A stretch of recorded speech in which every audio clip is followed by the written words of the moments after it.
Баткен облусунда элди медициналык жактан тейлөө көңүл жылытарлык эмес. Тажрыйбалуу дарыгерлер жетишпейт. Акчасы бар жарандар Ошко же Бишкекке барып дарыланса, жергиликтүү ооруканаларда калктын чөнтөгү жука катмары айласыздан дарыланат деген сөздөр эл арасында кеңири жайылган.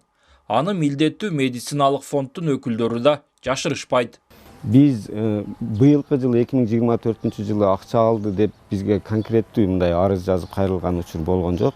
Бирок акча сурап атат, же болбосо мага орой мамиле кылып атат, ушул акча бергенге мажбурлап атат деген учурлар бар. Биз аларды сөзсүз тартып профилактика иштерин жүргүзүп атабыз.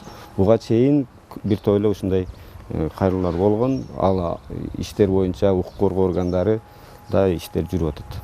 Ошондой эле айыл жериндеги карапайым калктын баары эле медициналык кызмат көрсөтүүдөгү мамлекет тарабынан каралган жеңилдиктер тууралуу биле беришпейт. Өзү же жакыны ооруп кыйналып турган адам бар тапканын берип тезирээк сакайып кетүүнүн жолун издеп, акчасын дарыгерге карматкан учурларда көп эле кездешет. Андыктан ар бир жаран медициналык кызматтарды алуу укуктарын билүүсү керек дейт Айылдык ден соолук комитетинин мүчөлөрү.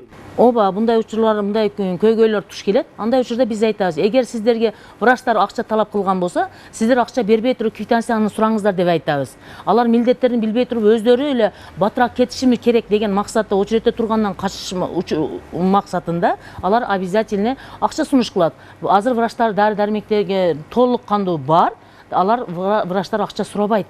Жарандар өздөрүнүн милдеттерин билбей туруп эле акча маселеси көйгөй жаратылат да бул жерде. Ардырып түшкөн акча кайра эле силердин баягы медициналык кызматтарды алыш. Милдеттүү медициналык камсыздандыруу фондунун демилгеси менен жарандардын медициналык кызматтарды алуу укуктарын талкуулаган жыйында жергиликтүү бийлик өкүлдөрү, Айылдык ден соолук комитетинин мүчөлөрү жана башка тиешелүү тармактын өкүлдөрү элге медициналык кызматтарды алуу укуктары тууралуу маалыматты жеткирүү менен саламаттыкты сактоонун сапатын жакшыртуу маселеси көтөрүлдү. Ушу камсыздандыруу полистин артыкчылыктарын айтып берип атабыз да.